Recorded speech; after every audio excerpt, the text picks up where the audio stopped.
Hi, I'm Morgan Doremus with RT Book Reviews, and I don't even have to introduce my guest today because we have the amazing Susan Elizabeth Phillips. Hi. Hi, so glad to be able to talk to you today. I don't know, I'm going to gush a little bit because I have been reading you since I was a teenager. You were the very first contemporary author that I ever picked up. I was always into the historical romances. Really? Yeah. That's nice to hear. That's nice to hear. I always thought that my book Kiss an Angel, which is contemporary, had all the elements that historical readers like. So whenever I meet people who say they only read historical romance, I always say, well, try Kiss an Angel. We've got Lord of a Feudal Kingdom and all those great elements. Well, I was going to say pretty much any of your books, though, because of your voice, you've got this snarky yet fun and interesting, and the characters that you write, you really delve into their psychology. There's no oh, and then they met, and I mean, and also, and this is something really interesting. You were one of the first authors that I read. Your characters have some serious flaws, they've got some real problems. Yeah, they do. I'm not perfect. I know my readers aren't perfect, and we're not all that crazy about reading about perfect people. I like it when characters have flaws that we can identify with. I even like writing characters that you might not like on the first few pages, but then as you start understanding them, you end up cheering for them. I think that's fun, and I like reading that. I like writing that idea too. I was trying to think about who my favorite flawed character is, and I think it has to be Bobby from Heaven, Texas. Bobby Tom Denton. Bobby Tom Denton. You know, it's been interesting today. I've been talking to a lot of readers who've wanted to talk about Bobby Tom Denton. He's just one of those guys that stays in your mind.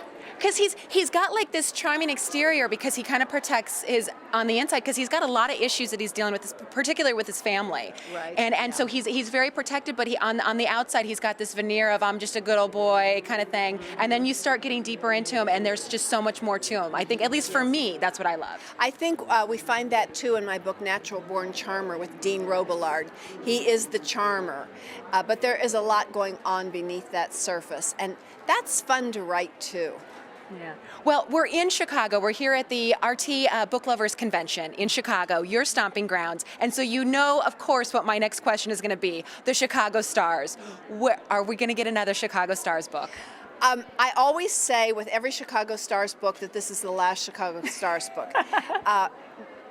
And I don't know if we're going to get another Chicago Stars book. I've always said, well, what I'm saying now is I won't write another one unless I can bring something fresh to the idea of the football player hero. So we'll see. But you know, that Chicago Stars world is a pretty broad world, and players and characters from one book are wandering into other books. And so we'll just have to see. Yeah, I've heard a lot of, at the conference, I've heard a lot of, are the Texans going to meet the football players? I'm like, yeah. Well, Bobby Tom Denton, of course, was a really great, good old boy Texan. And, you know, football's not the only sport I've written about. Some of my most popular books have been about the most boring sport in the world, which is golf. Yeah. Golf, yes, hello. I know. But we had some pretty good old boy Texas golfers in a few of them, too. Absolutely. Well, what I want to talk about now is you have a new book coming out, and it's called The Great Escape. But I'm going to rewind a little bit, because the characters that we're going to see, or at least your heroine, Lucy, that we're going to see in The Great Escape, we've seen before, including First Lady, one of my favorite books because you have such a strong protagonist in that book. It's a road trip book, and it's about the First Lady, and she's kind of escaping the spotlight, or the former First Lady. She's escaping the spotlight. Gone on the run. And everybody is looking for her. Exactly, and she catches a ride with someone, and she's introduced to these children, and she falls in love with them, even though they're, again, flawed characters. You know, Lucy has a lot of problems. The teenage, she's got a lot she's rebelling against, but they make that connection.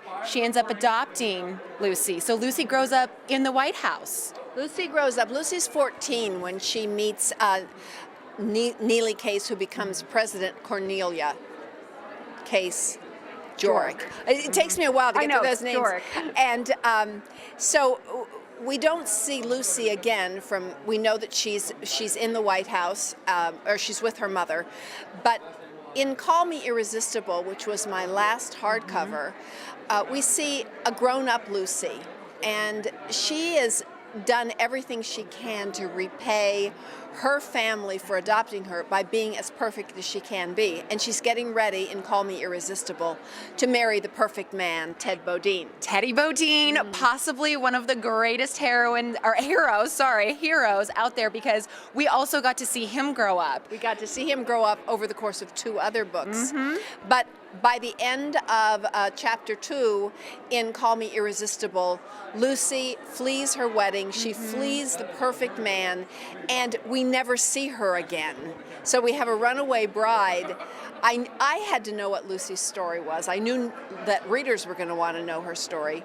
So The Great Escape, which is coming out on July 10th, is the story of what happens when Lucy runs away, and the man she meets fairly early on, who is a bad-tempered, disreputable, surly, sexist, but very hot biker who is everything that Ted is not, and not in a good way.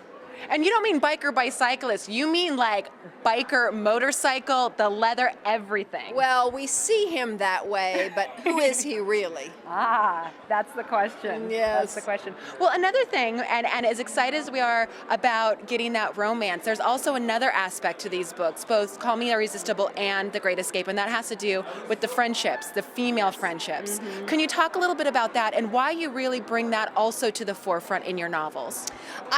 My whole career, I've sort of straddled the boundary between romance and women's fiction, because I love, nothing for me beats that core story of the hero and heroine falling in love.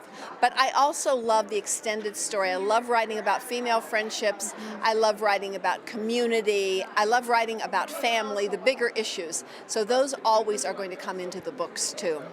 And I think that is absolutely fantastic, because I know for me, reading your books, you not only get the one romance, generally you're going to have these side characters you're going to get to know, and they're dealing with their own romances. Sometimes you get the older generation getting a romance in the books, or sometimes you get maybe a sibling that's also finding their true love. And I think so it's almost like it's like a 3 or a 4 for 1. Well, it is true that I frequently put secondary romances in the book, and I like to choose unconventional characters, or characters that might not be able to support a book on their own. And sometimes those stories, the secondary romance, is the story that readers like the most.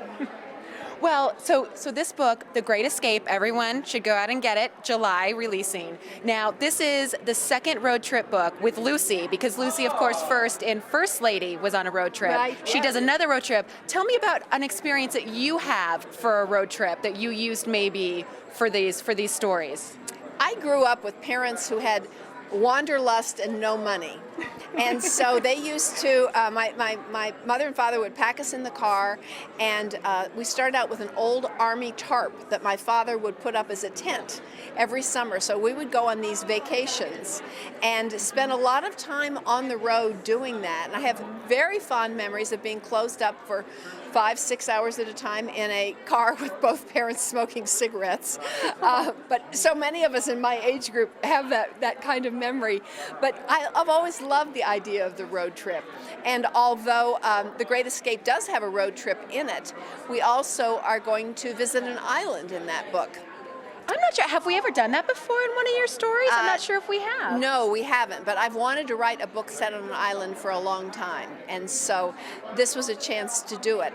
And that was really, really fun. I like reading books with that kind of a setting, and so I decided it was time to write one. Little exotic. We get a little tropical exoticness. No. Not tropical. No, not I'm tropical. Sorry. Nope. Not saying anymore. You're not gonna. It's just between me and you. Come on. Nope. I've heard that one before. Well, finally, I want to ask, because we are in Chicago and this is your hometown, if somebody's taking a road trip here, where would you recommend some of your favorite hangout spots that your readers might like to? You know, my favorite place in the city is Millennium Park. It's our new showcase. It has just these incredible outdoor sculptures and gardens, and I love it. Also, I love the Art Institute. Usually I just head to the second floor to the Impressionist collection right away, and they have a new contemporary wing there. Those are my favorite spots in downtown Chicago. Excellent. Well, everyone come down to Chicago because obviously there's some great things to do, and everyone pick up SEP. That's our little nickname around the office. Susan Elizabeth Phillips' next book, The Great Escape. Thank you. Thank you.